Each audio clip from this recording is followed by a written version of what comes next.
Welcome to Everyday Martial Artist, a weekly podcast where you'll join me, Brian Doucette, as I interview a different martial artist each episode and hear their story. Some guests you may have heard of, and some you probably haven't. Be sure to subscribe where all your favorite podcasts are available. Also visit our website at everydaymartialartist.com. If you're listening for a specific interview, I sure hope you'll stay and check out the other episodes. A very special thank you to Topher Williams for our custom theme music. And now, the newest episode of Everyday Martial Artist. Everyday Martial Artist is brought to you by KOOnline.com for all your martial arts needs. Sparring and safety gear, rank belts, uniforms, weapons, patches, and more. Wholesale supplies made by martial artists for martial artists. Visit us today at ko-online.com.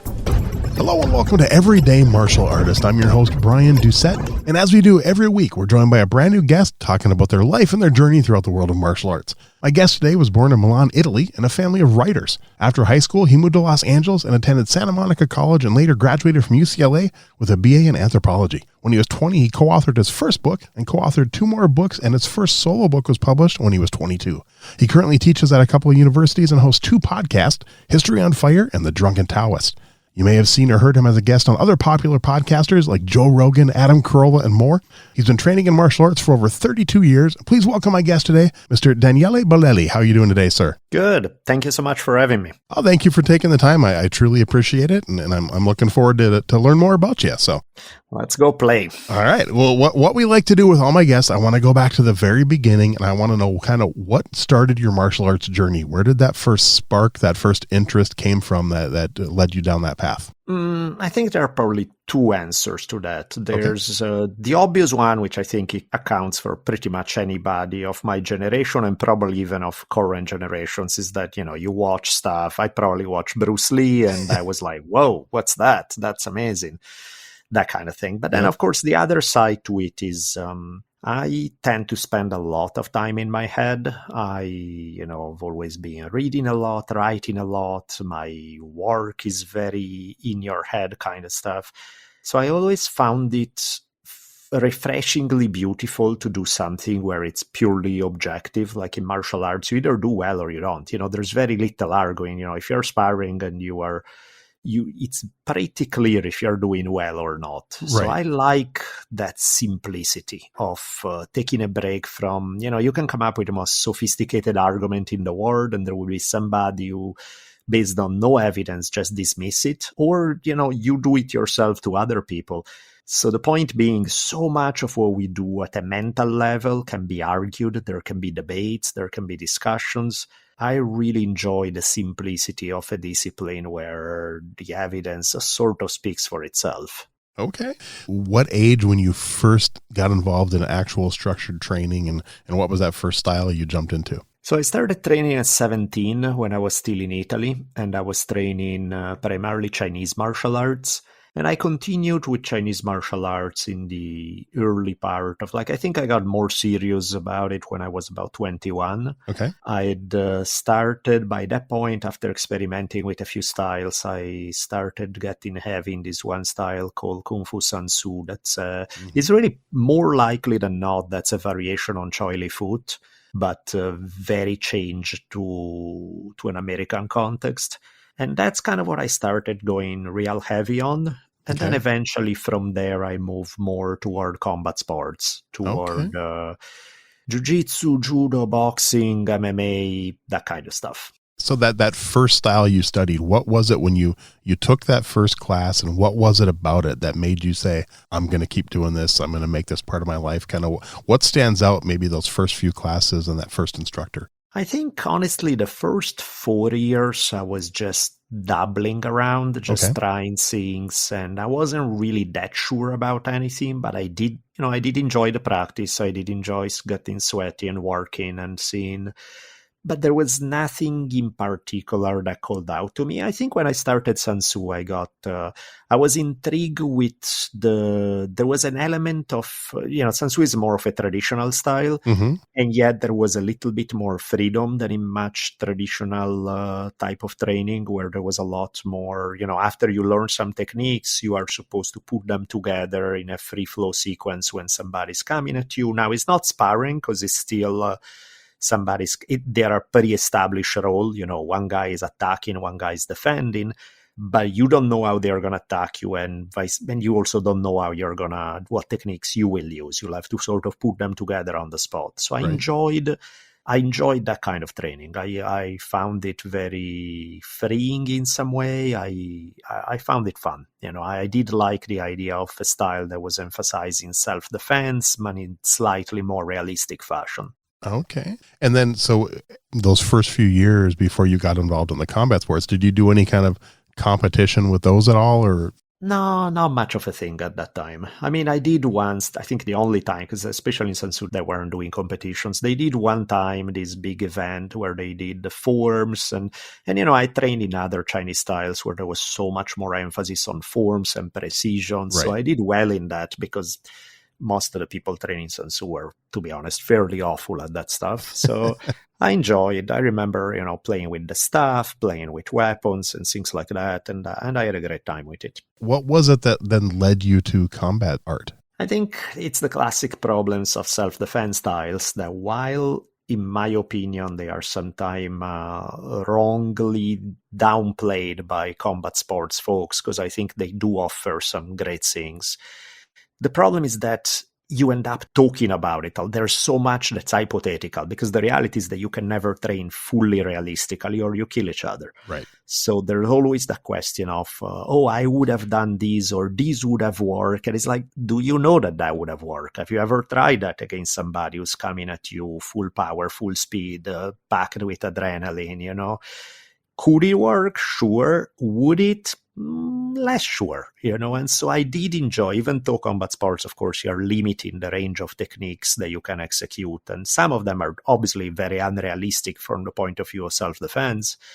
I do enjoy the objectivity of it, the fact that within those rules, there's no hypothetical left. Somebody's gonna win, somebody's gonna lose. Somebody's technique is gonna work, somebody's technique is not gonna work.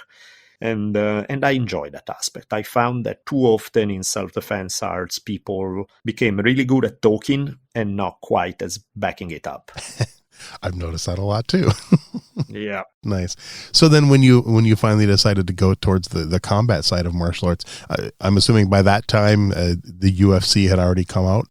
Yeah, definitely. I think I started making the switch. I mean, I've watched UFC kind of from the beginning, but I think I started making the switch in my training more when I was, it must have been like 2001, 2002, somewhere around there. So UFC had already been around for almost a decade by then. And so what was the first thing you went to? Did you go to a more mixed martial arts gym? Did you seek out jiu-jitsu first? Did you go boxing? Yeah, I think one of my teachers was actually teaching Chinese martial arts, was teaching Bagua and Xingyi. He was also really skilled in jiu-jitsu. Now he's really high-level game in jiu-jitsu. And but even back then, he himself was sort of transitioning from more traditional arts to specifically to jiu-jitsu. And so he started playing with grappling a little bit. Okay. I remember doing some MMA smokers, and the first time I did one, I was like, whoa, a lot of stuff that I thought would work really don't work. And I realized that the minimal amount of jiu-jitsu I knew was coming in handy much more so than so much of the stuff I trained for a long time. So I was like, okay, that's interesting. So I started playing, more with jiu-jitsu and boxing. Those were the primary things. And oddly enough, one thing that helped me a ton, even though I never studied that long, I did just a little bit of wrestling, and I loved it. I felt that learning how to shoot a double or a single, I was like, wow, doesn't take a genius to figure out how to make them work, and knowing how to do them or not knowing how to do them makes a gigantic difference. And how many MMA fights did you end up doing? So I ended up doing, these were, keep in mind, most of these were like smokers, sort of friendly with headgear, where it depended on each one, but more or less there was, hey, we both want to walk out of here alive. So, right. You're testing each other, but I did like 24 of those, nice. And then I did a couple of fights that I guess technically were pro fights, but the low level of pro is not really that different from amateur, really. Yeah, I found the list of your two pro fights, but I know, like I said, a lot of the amateur stuff and things like that before the commissions were around. You can't really find records of those, unfortunately. So Yeah. I mean, so much. I think I have a couple of those on Sherdog, and I mean, those technically do fit the baseline of what pro fights are. But again, even if today you go to some regional, local pro fights, the unlicensed kind on American Indian Reservation kind of thing, they are a bit of a circus half of the time, because there are people who are really skilled and people who have no idea what they are doing, and they are kind of all thrown in there at the same time. That is true, definitely. No, I was reading in here. It said one of your MMA heroes was Sakuraba. Of course. Yeah, I haven't had a lot of people mention that name. That's kind of cool. When did you first become aware of Sakuraba, and what are some things that you liked about him? Well, Saku in the early days of Pride was sort of this surprise for everybody, because he just started beating really legit guys. And when you look at Saku, he fought at weight divisions where he really shouldn't have, because realistically he should have fought probably a 170. Yeah. And he was fighting heavyweights or light heavyweights, and he was smoking and drinking and laughing during his fight. I mean, on one hand, he looked like a clown in the most adorable way possible, but and yet his skill was undeniable. He was just murdering some of the top fighters in the world at the time. So I really enjoyed the fact how, and I like him as a person. He seemed like a really fun, nice guy who had a good time and did, which to me is, especially in a sport like MMA, where so many people tend to be on the rougher side of things, seeing people who seem to be pretty decent human beings on the outside is always pleasant. And he's beaten, I mean, well, not only, one of the first to beat some of the Gracies, but I mean, he's beaten some big names in MMA back then. So yeah, I've seen a few of his fights on video and stuff, and definitely fun to watch. I mean, wasn't his nickname the Gracie Killer, if I remember correctly? Yeah. He was amazing. He was, I mean, when you look at, like, just to make an example, one of the most heroic things ever done in MMA, like when Royce Gracie, as usual in Gracie style, in order to accept a fight, had to tweak the rules, do everything in a way to basically favor himself. And so he required no time limit. They would do 50-minute rounds until there was a submission or a KO. There was no possibility to stop it otherwise. Yep. And Sakuraba accepted it and did 6 of those rounds. And after an hour and a half of fighting, eventually forced Royce to give up. And that would be huge already. But this was part of a tournament. So, I forget if it was an hour later or something, he comes back to fight a guy who at the time was the most feared heavyweight striker in the world, being a guy who was like 180 or something, or whatever he weighed, which wasn't much. Yeah. And fought him to a draw. And only at that point, when they order a supplemental round, and by then he had been fighting for almost 2 hours, he was like, okay, guys, I think I'm done. But I mean, that's like one of the craziest thing ever seen in MMA. Yeah, I remember hearing that story, not told as well as you just did, but I've heard bits and pieces of it before. Have you ever got to meet him? No, Okay. Never met him. Bummer. Okay, that would be cool. It'd be cool to just sit down and have a conversation with him and stuff. So yeah. Cool. So then, what was next in your martial arts journey? You started training in MMA. What came next? So yeah, I just spent a bunch of times with boxing. Definitely, I did boxing a bit. I did, and then jiu-jitsu and judo primarily. I did some shuai jiao too, which is kind of a Chinese, like if you're going to compare it, it's sort of a Chinese version of judo. It's very similar to judo, but also with some unique aspects. But so primarily grappling, except for the boxing part. Now, did you ever compete in the grappling or boxing individually? I did some stuff in grappling. Yeah, I did like some submission grappling, always no gi. I never competed in a gi. Okay. I've done a little bit in no gi, and that was fun. And when did you start teaching martial arts? When did that become something that interests you? So I started teaching actually very early, because I was teaching Sun Tzu way back when in, I think it was 1998 when I first started teaching. I taught for 6, 7, 8 years through a class that they were offering at UCLA. I was teaching Sun Tzu. But as I was teaching, my own journey was moving progressively more toward combat sports. So, my focus started changing a little bit. And, I don't regret anything about the Sun Tzu part. I really do feel that sometimes combat sport folks miss out on some of the advantages of self-defense, and they think that what works in a cage is there's a one-on-one ratio between that and street, Right. and it's clearly not the case.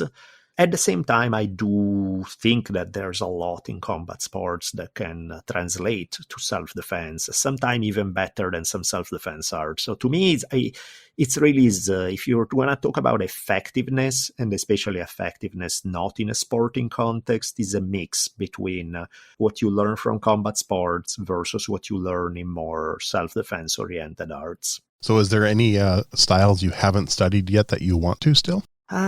Let's see. I mean, one thing I've always loved, but I studied a little bit, but never spent that much time on, was Filipino martial arts. Oh, yes. Okay. Those are awesome. They are really beautiful. I've done a little bit and I loved it, but yeah, I haven't had the opportunity to play as much as I would like. Well, yeah, and you're in Southern California, so you could go train with one of the best, with Daniele Santo. Yeah. That'd be kind of cool. So now you said you started teaching at a very young age. Now, do you still teach? No, I mean, okay, let me rephrase it. Okay. Yeah, I just taught a class last night, so I guess, yeah, I do teach.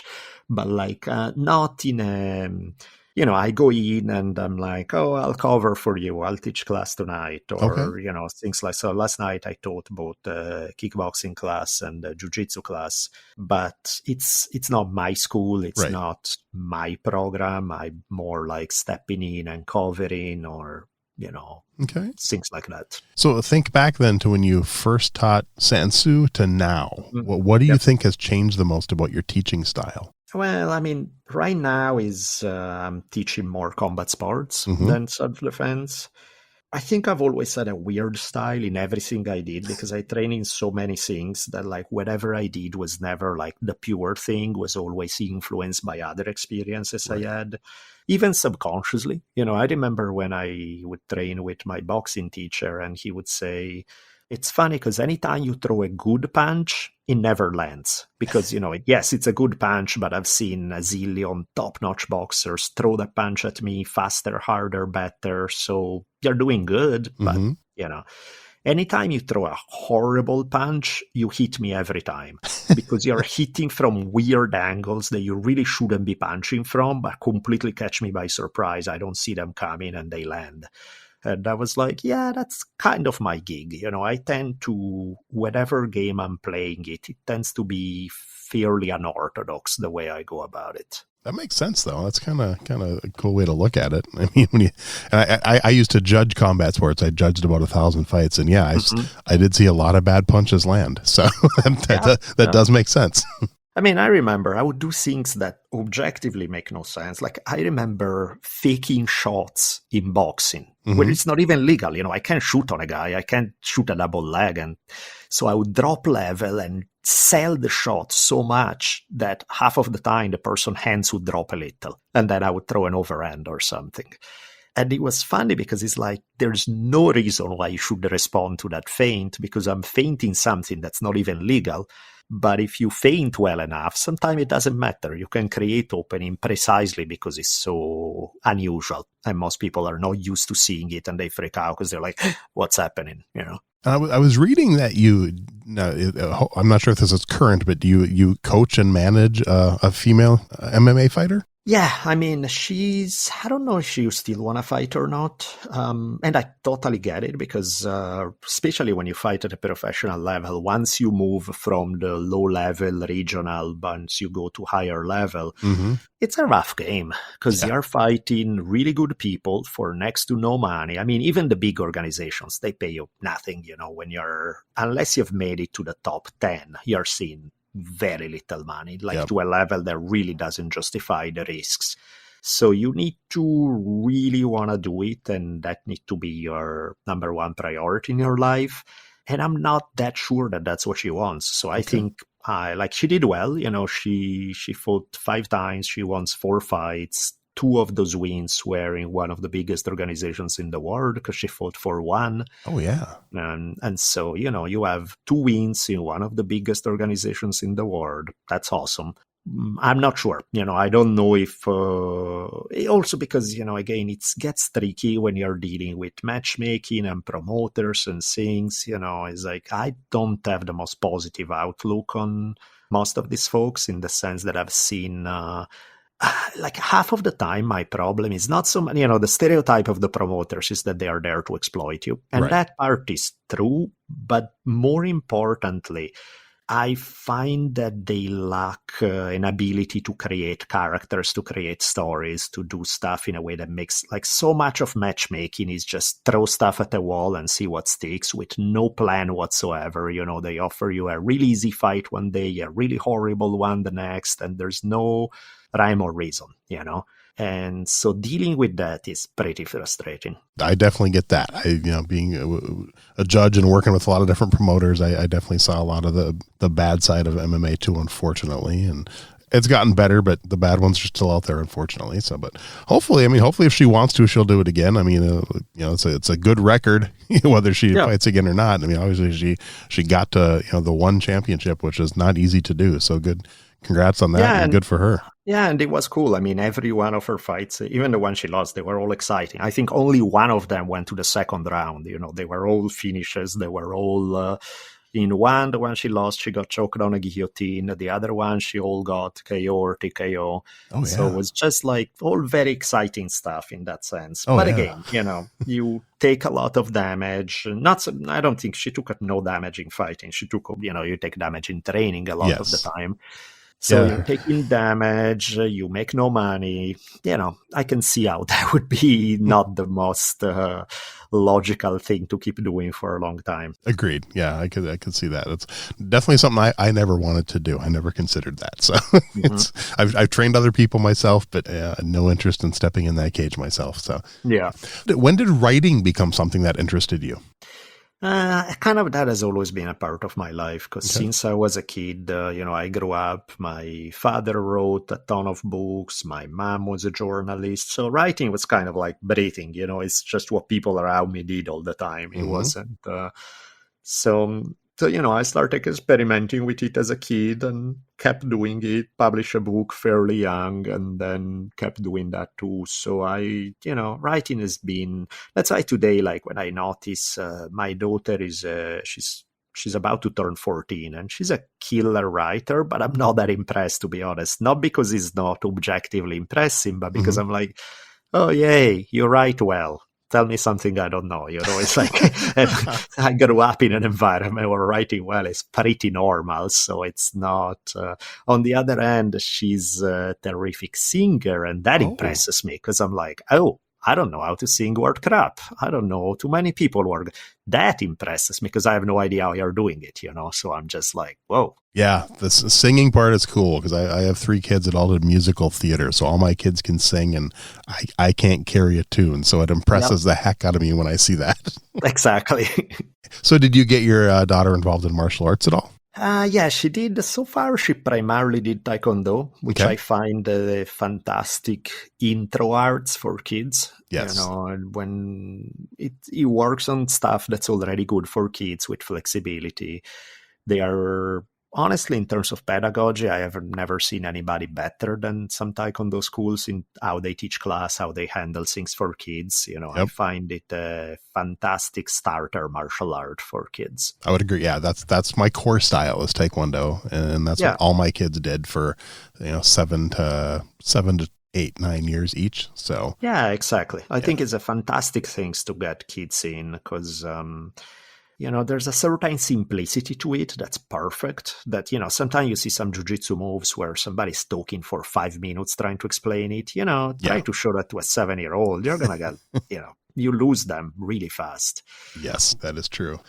So on your books that now, am I looking at, is 2 or 3 of your books martial arts based? Yeah, a couple. So one definitely was. The first one that I wrote in English was On the Warrior's Path. And that one is all sort of philosophy and martial arts. Okay. And that's the last one that I published, called Not Afraid, includes probably about a third of it is heavy on martial arts. That one is somewhat autobiographical, because there's a strong part about martial arts. And then there's about sort of the way some of these things affected my life. But then also there's parts about my life that are not specifically martial arts related. Okay. I'm actually just kind of glancing at them now. That's one reason I love, interviewing people who've written books, because I'll usually order the books and add them to because I love martial arts books. And I mean, I love books. I'm an avid reader who, unfortunately, once I started my podcast, I don't have time to read much anymore. I know. Yeah. I know the feeling. Yes. I used to read a book a week, and I've probably read like 3 or 4 in the last year, unfortunately. So yeah, I get you. I understand.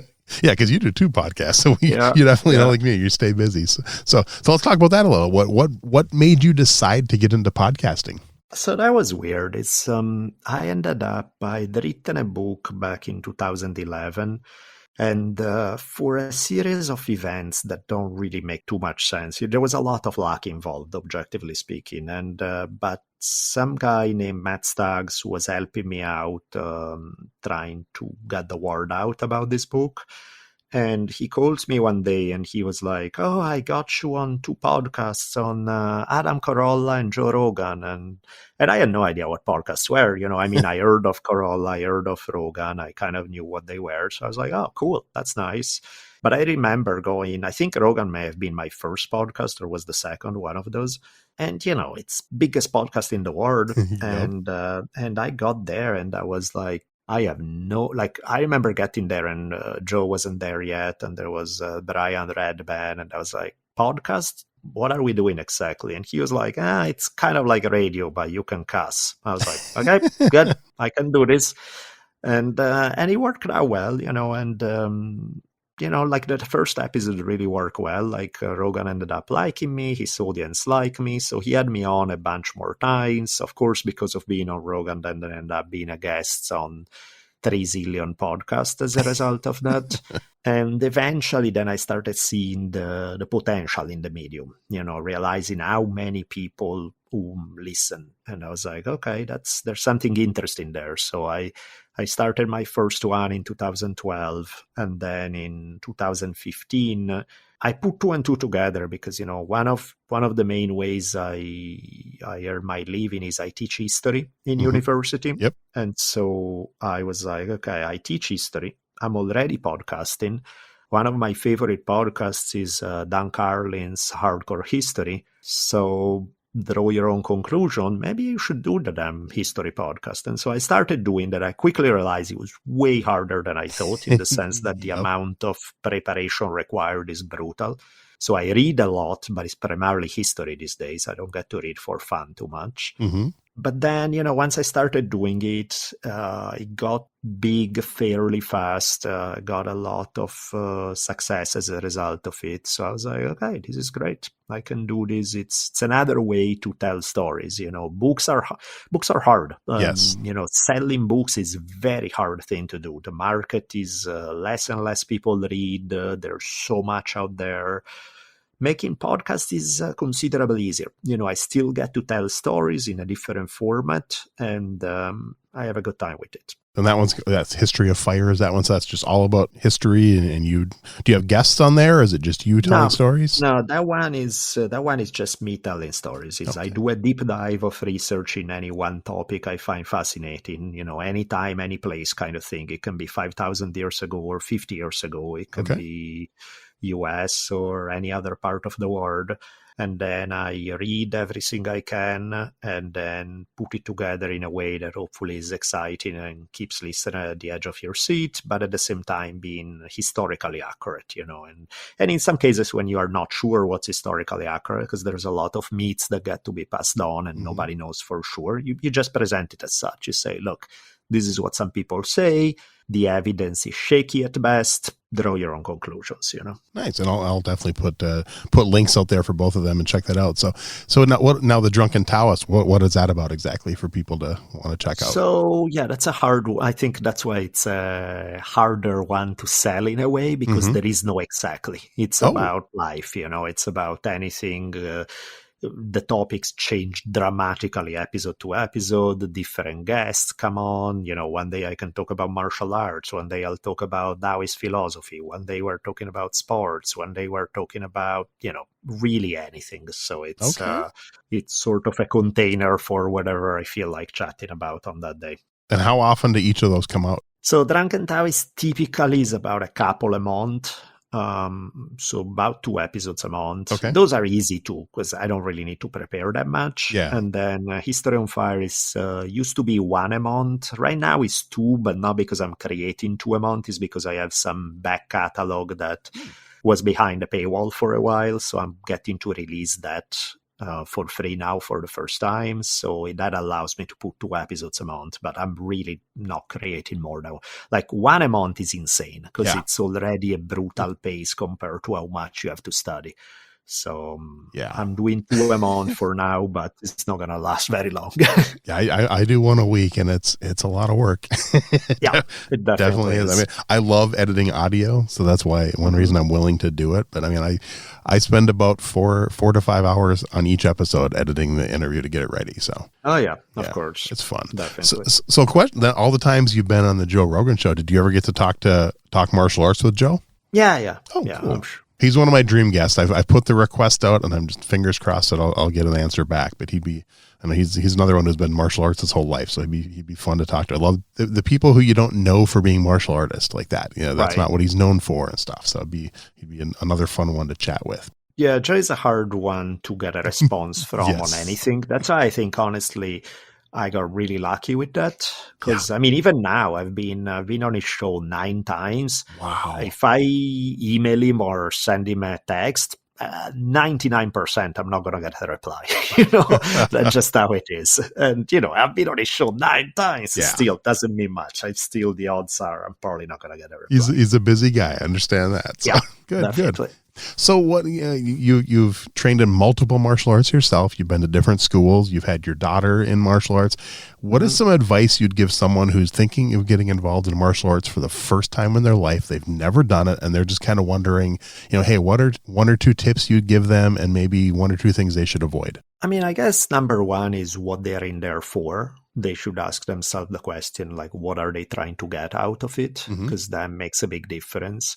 If you want, I want to learn how to protect myself. Well, that's one thing. If you say, I want to get a fun activity that gets me in shape and is enjoyable. I want to, there are 100 reasons why you could want to be in martial arts. Right. And depending on what those reasons are, some places are going to be way better than others. So I think it really depends.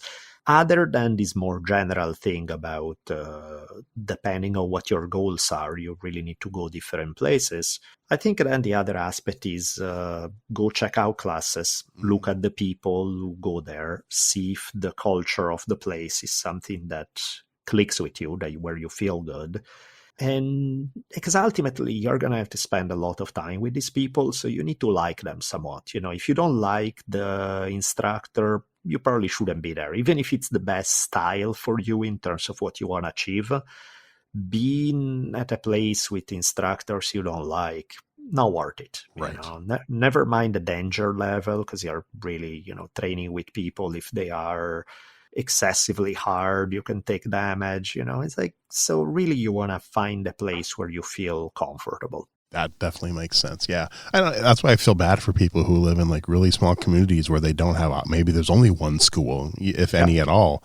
And then they have no choice. It's like, you want to do it, this is it. That's exactly. I grew up, my hometown had one school. Yeah, that's rough. That's definitely rough. At that point, it's like, if the school is great, wonderful. If the school is not great, then you have to figure out, do you like it enough to put up with the fact that it really doesn't quite meet your standards, or it's not worth it. Right. And that's, of course, an individual decision. I got to ask, since you grew up in Milan, one of my best friends from high school was actually from Rome. It was a foreign exchange student, and we connected because he was also a martial artist. He had studied Wado-ryu, and he said that was really popular in Italy. So did you ever encounter that style at all? Yeah, I remember hearing about it, or I think seeing people. I mean, I never trained it, but yes, that was a popular karate one. Nice. I had never heard about the style till I met him. So then he ended up training in Shotokan with me when he was over here for school. So now we talked a little bit about the UFC and stuff and MMA. So I'm curious, you said you watched UFC from the beginning. Were you more a fan of the old school UFC with less rules, or are you more a fan of the new modernized one with more rules and more restrictions? I mean, in terms of rules, it's tricky, I guess, because people back then, they were mostly, from the point of view of a complete martial artist, they were fairly awful in the sense that they were usually at best really good at one thing and terrible at others. On the other hand, the format was clearly, there's a lot that works today within certain specific rules. If the rules get tweaked, the same thing that works wonderfully is a terrible idea. If you look at even, not so long ago, there was the Sterling fight with Henry Cejudo, and Sterling does this thing in every one of his fights where he drops to his knees when he does a shot, and he uses the idea of I'm on my knees, you cannot knee me kind of thing. Yep. He uses it to his, which of course is a horrible idea under any other context, except that within those rules is a good idea, and he does it successfully. So, there are, I don't know, it varies, I guess. It really depends what you're looking for in it. I see the advantages both ways. Nice. Okay. So in all your years of martial arts, these can be people you've trained with and met. They don't, it can be someone like a Bruce Lee who you just looked to, but just who are maybe 3, 4, 5 names you would put on your personal Mount Rushmore of martial arts? I really like, of course, there's the Bruce Lee, Jigoro Kano in terms of historical importance. Probably Kano and Lee are the two people who most have contributed to popularizing martial arts from the late 1800s through much of the 1900s. The impact that they've had cannot be. That's actually, I did a couple of series about them for History on Fire. I did 2 episodes on Bruce Lee, and I did 2 episodes on Jigoro Kano and the creation of judo. Cool. Because to me, they are so central to the way martial arts develop in the world after that. Other than that, I think like people I like, there's, when you talk about combat sports, I love people like Sakuraba, Genki Sudo, people who clearly have more to them than just martial arts, where there's their personality shine. Martial arts is just a vehicle for their personality to shine through. Right. I really dig that. That's why, in fact, when you mention about favorite fighters, when you mention somebody like Sakuraba or Genki Sudo or people like that, or even people who made it, like, Evan Tanner got a UFC title at one point. But, realistically, are there people better than them? Sure. Yeah. They were high level, but they weren't necessarily but they were just fun, super interesting human beings, and that's sort of what interests me the most. Or even somebody like Georges St. Pierre, it's funny because you look at St. Pierre and he does not fit the prototype of the fighter. True. He achieved the highest possible level of success, really not fit in the mold of the ultra tough guy who's just, I have no fear. He was very candid, very honest about his feelings, about his fears, his insecurities. And in some way, you could dismiss him as like, oh, too much of a nice guy, almost soft, except then you see him fight and he's amazing. So I always like that dichotomy, like fighters who don't look like the stereotype of what a fighter is. Good. I like that's a good outlook. So, all right. Now this one, kind of touching on the book, the Warrior's Path book. Now, in all your years, is there one philosophy that you've learned or developed yourself through martial arts that just rises to the top of your list? You come back to it. It's part of your everyday life. I think to me, I guess there are a couple of ways to answer that. One is I'm interested in the way martial arts affects the rest of your life, because martial arts in and of themselves, ultimately, there's a place where it's like, okay, well, who cares? You go into school X number of hours a week and maybe you become even really skilled. So what? If you're still an awful human being, it's really not that important. It's not. So I'm interested in the things that you can learn from martial arts that then you apply to daily life to become ultimately a better person. That's what I'm interested in. The perfect armbar has only so much transition to real daily life. Right.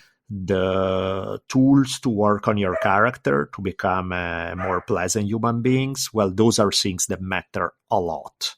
And when it comes to things that for me, martial arts have played a big role, I mean, there are many, many, many things. Mm-hmm. One of them, though, is the probably least glamorous one, the one that people do not go into martial arts for that reason. We all go into martial arts to gain a sense of empowerment. But the reality of training is that you're going to get your butt kicked. And the natural reaction is, this sucks. I don't want to be here, And staying through uncomfortable situations, staying in a sparring session where you have no realistic chance of turning it around and quote-unquote win.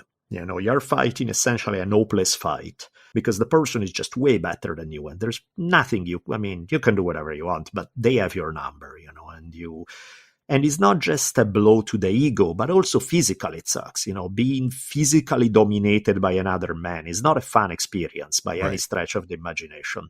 And yet that ability to stay in it and to have that insane degree of determination to keep on giving your best in a situation that's objectively hopeless, to me, that's an ability that you can carry on in daily life. Because in daily life, you're going to run into absolutely hopeless situation where it doesn't matter how much you want reality to be otherwise, how hard you're working, how stuff is still not going to go your way. And being able to have that tenacity to stay with it, I think that's as important as it gets. I love that answer.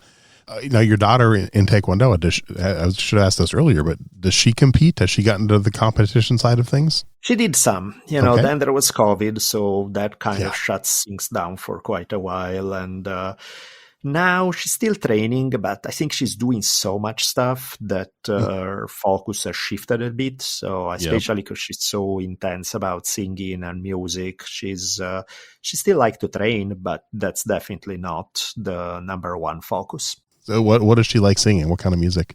Kind of all over the place, but she has a voice that's, it's odd because, you see her and she's little and she's, not even 14 yet. And her voice sounds like she's a 250-pound black lady from the 1950s, It's so this power. Wow. Just very soulful, deep voice, it does not fit a little girl, It's like a voice that seemed to come from a person who has been through 10 lifetime and there's all this emotional depth to it and all of that. And so you're like, whoa, how does that fit? That is cool though. I mean, that's as a parent, I understand that.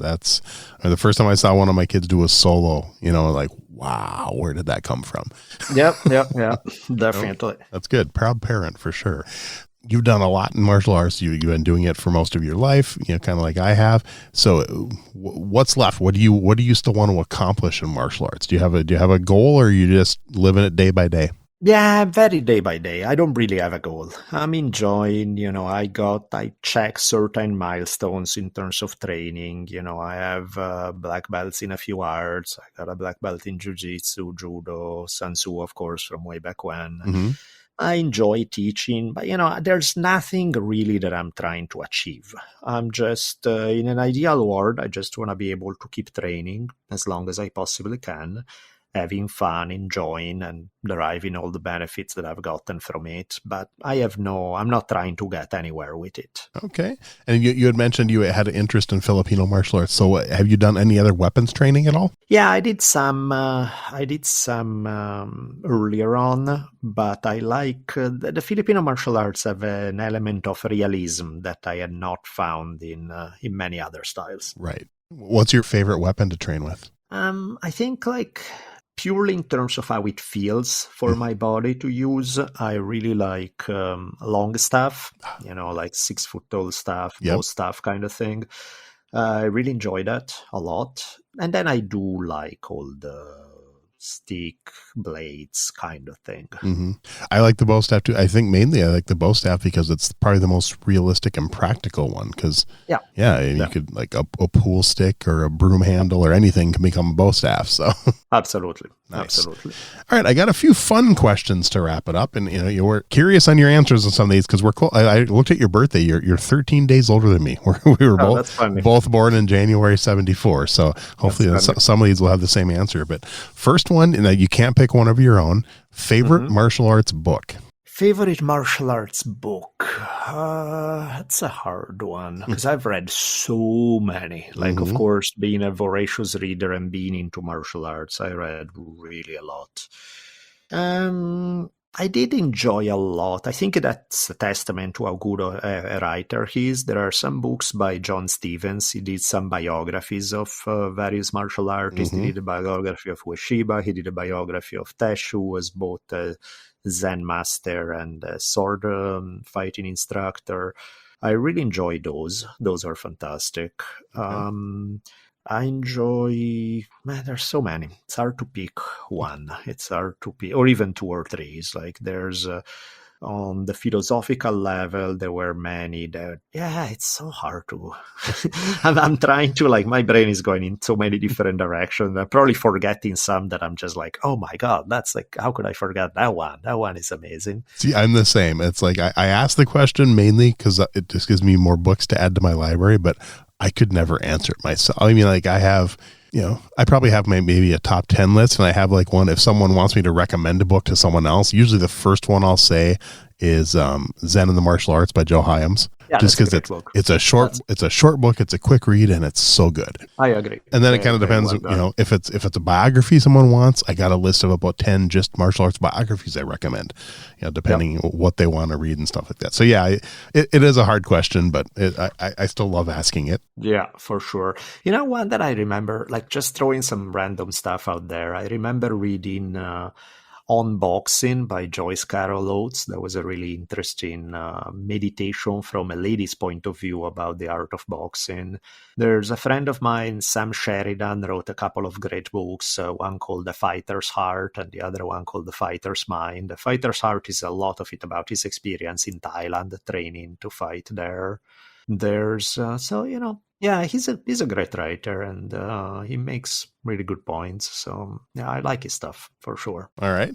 That's what I'm really curious about because we are the same age. So how about a favorite martial arts video game? Were you a gamer at all? Oh yeah, of course. Absolutely. Man, I played every conceivable thing I could get my hands on. Not as a kid because I was pretty damn poor and had no money for video games. Okay. But in time, I even remember, I don't know if this is favorite, but this is funny. I remember playing a video game that was called the Shaq Fu. There was a Shaquille O'Neal using his martial skills to defeat an alien invasion. That was pretty enjoyable. I remember having the time of I don't even remember anything about it. I just remember laughing my ass off the whole time. That's funny. That is good. And that was a pretty good one. So what about out of the big ones? Were you more a fan of Tekken, Mortal Kombat, or Street Fighter? I mean, those were all good. You know, I kind of liked them all. I had no... I think one thing that was missing from some of these things, because they're all fun from an action standpoint, the way video games are today, they are becoming so much more focused on storyline. Yes. And I really dig that, what they are doing with character development and story. And so by the time you get to the fighting, that's cool. But there's this whole other side to it that really gets you glued to the screen.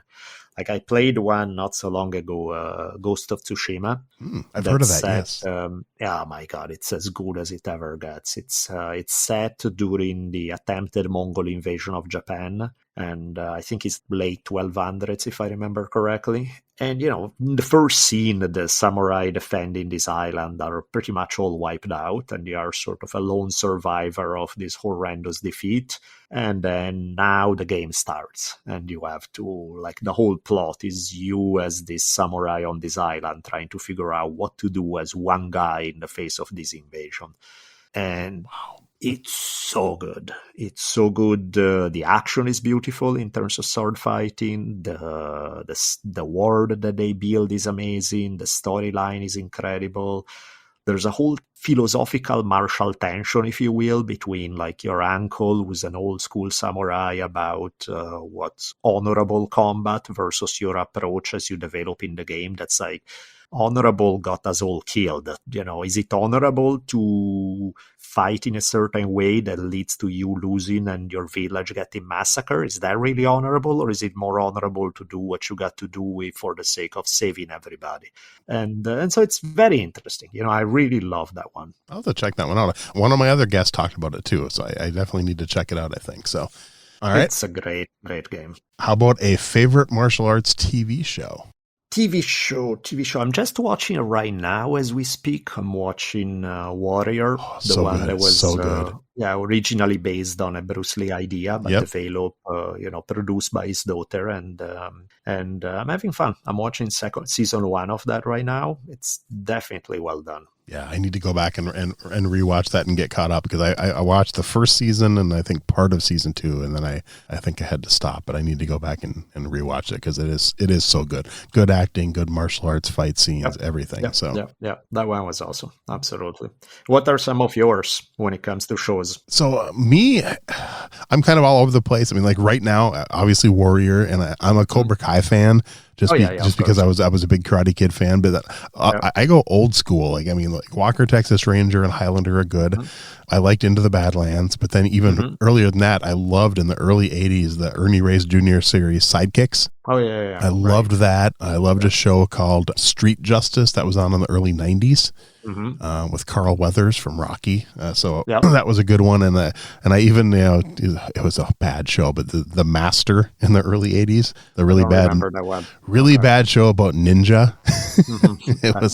It's horrible. It really is. But a lot of those one-offs, it only lasts like, I was a big fan of Martial Law with Sammo Hung when that was on. Oh, yeah. Right. That was the one. Yeah. But I mean, if I had to pick an absolute favorite, I'd probably go Cobra Kai, just because it's one that I watch with my daughter. So yeah, that's a great one. Yeah, exactly. All right. How about favorite martial arts movie? One of my all-time favorites was the Feast of Legend. That's a Jet Li remake of one of the Bruce Lee movies. And I love that one. It's done so well. Jet Li is amazing in that one. The story is great. It adds a certain layer of complexity that most martial arts movies lack. And there's one scene I remember where, there's him and one of his training partners, the son of the headmaster of his school. They are going through all this drama and stuff. And there's a point where they are talking about the future, and there's all this heavy stuff going on, and they don't know what. And at one point, one of them throws like, "Hey, I've been working on these in terms of martial arts. You want to see?" And they get this like childlike joy where they started training together, and they have this impromptu session and that captures so much the vibe of the joy of training that I absolutely love that one. I need to go back and watch that again. I probably haven't seen it since it came out. That was a great one. If you want to go classics, you get something like The Seven Samurais, amazing. Yes. Slow as hell, but really good. Yep. Great fight scenes. Yep. And then I guess it depends also on what you define as a martial art movie. It's like, is Conan the Barbarian a martial art movie? I don't know. It's kind of like at the edge, right? Yeah. I mean, it could be lots of sword fighting. I mean, it could be. Yeah. So it's some of them, they get if you want to be literal martial art movies, probably Feast of Legend. Okay. If you want to go in other direction, one that was fun. This is about boxing, but I had a great time with. There's Michelle Rodriguez's very first movie was called Girl Fight. Oh, great movie. Yes. And man, it's low budget, but it's so well done. It was brilliant. So. Yeah, there's a lot. There's a lot out there, that's for sure. One of my favorite boxing movies would have came out, I think, when me and you would have probably been a senior in high school, called Gladiator, with Cuba Gooding Jr. and James Marshall and Brian. I didn't see that one. I did not see that one. A lot of people didn't. I always mess with people when they're talking about favorite movies and they bring up the Russell Crowe Gladiator, and I'm like, Gladiator, the boxing movie. They're like, what are you talking about? Of course, it's good. It's worth a watch. It's not, it's not like Rocky, but it's worth a watch if you like boxing movies. It's a decent storyline, decent acting. I think it was one of Cuba Gooding Jr.'s first movies. Cool, sweet. Yeah, and then James Marshall, I think that was the one. He did it either right before or right after he did A Few Good Men. So I don't remember which came first, but yeah, it's cool, worth a watch. So, all right, final question. This one doesn't have to be a martial arts movie, but it can be just a favorite movie fight scene. Favorite movie fight scene? That's a hard one.